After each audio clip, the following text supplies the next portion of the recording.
dari cartridge ini, memang supply dari cartridge untuk pemeriksaan COVID-19 ini menggunakan TCM ini sangat langka ya. Jadi memang itu yang merupakan tantangan juga. Nah, jadi yang ingin saya jelaskan sekali lagi adalah bahwa pada real time PCR yang dideteksi itu adalah gen atau RNA atau gen dari virusnya. Ya. Sedangkan pada antibody yaitu merupakan suatu serological testing, ya. Kemudian juga spesimen, ya, spesimen yang digunakan juga berbeda, ya. Kalau real time PCR yang diambil itu adalah swab, ya, baik itu dari noso maupun oro, jadi dari hidung maupun dari rongga mulut, bisa juga dari sputum. Sedangkan untuk rapid antibody itu spesimen yang digunakan adalah darah, ya, atau serum. Ya.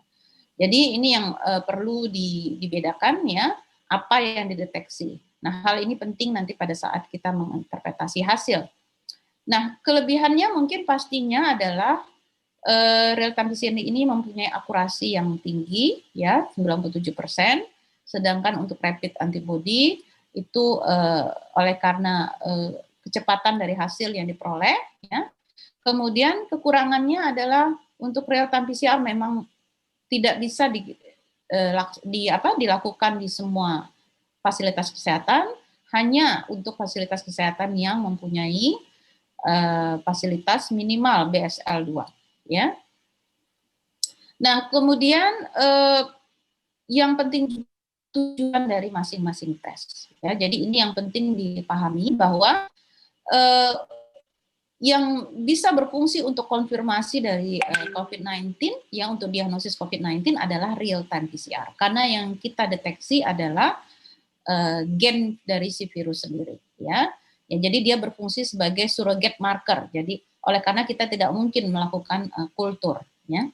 Nah, sedangkan pada rapid antibody itu yang kita periksa adalah respon imun. Jadi ini lebih ke arah surveillance, ya, untuk melihat sejauh mana populasi di komunitas kita itu yang sudah pernah terpapar oleh virus COVID-19. Jadi bukan untuk menegakkan diagnosis apakah seseorang itu terinfeksi oleh COVID-19.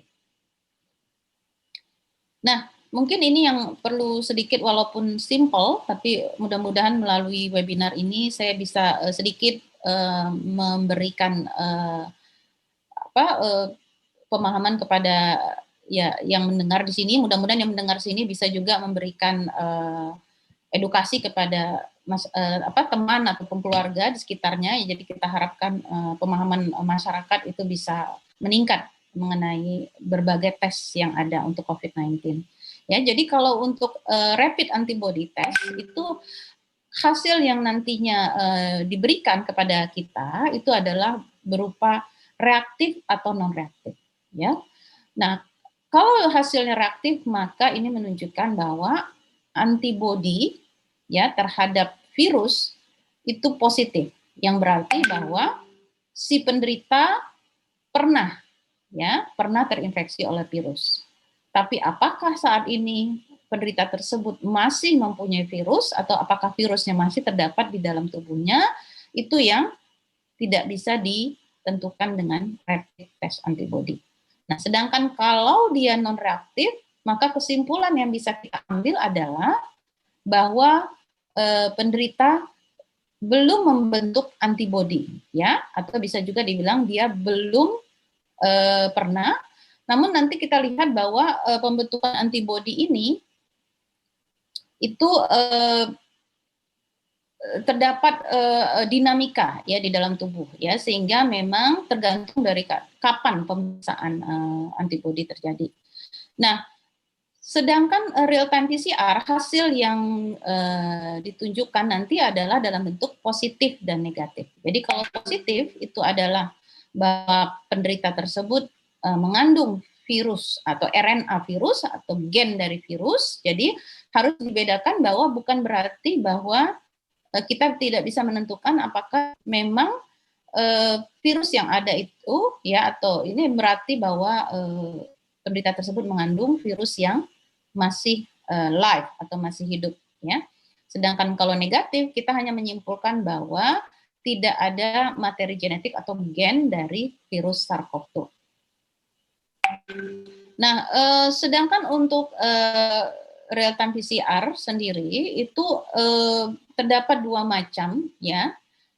Jadi pada awal waktu pertama kali kasus COVID-19 itu muncul di Indonesia, kalau mungkin teman-teman ingat bahwa beberapa center ya seperti Balitbangkes dan Eijkman itu menggunakan pan coronavirus real time PCR assay. Jadi apa yang dimaksud dengan pan coronavirus?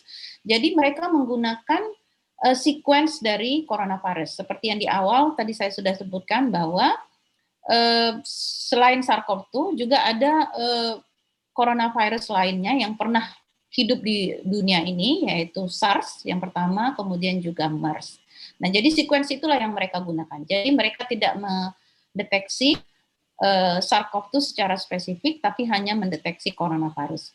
Nah, nantinya apabila hasil dari PCR coronavirus tersebut positif, kemudian akan dilanjutkan dengan gene sequencing atau sequencing gang untuk menentukan apakah memang sequence dari gen yang di PCR tersebut itu memang menunjukkan bahwa virus tersebut adalah SARS-CoV-2, ya.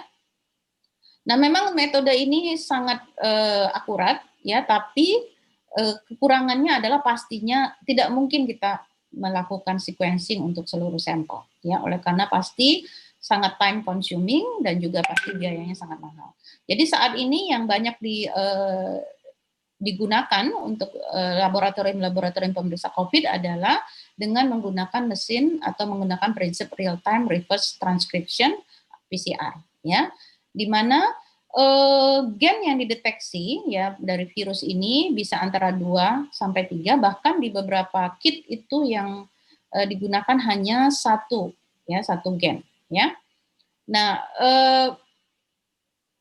dan tes ini pastinya lebih cepat dibandingkan coronavirus, namun memang memiliki tantangan tersendiri, oleh karena interpretasinya memang tidak begitu gampang, ya, sehingga memerlukan keahlian tersendiri. Jadi memang lebih complicated ya dibanding mungkin dengan pan coronavirus.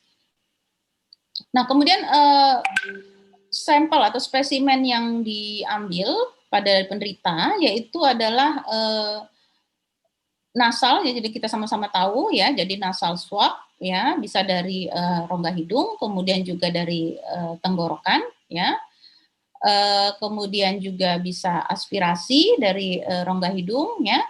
Nah, jadi ada 2 jenis spesimen, baik itu dari saluran pernapasan atas, yaitu dari naso dan orofaring ya.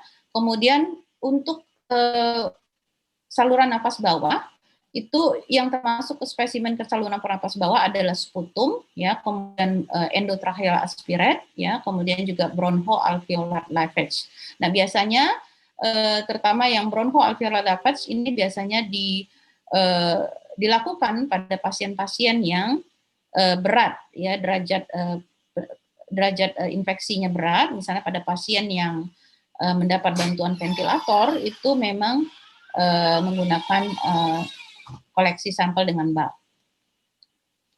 Nah, tapi yang perlu mungkin diluruskan adalah bahwa swab itu adalah bukan tes, ya. Jadi kita sering mendengar di media ataupun di masyarakat bahwa swab tes. Jadi swab itu hanyalah metode cara untuk mengambil sampel atau spesimen, ya.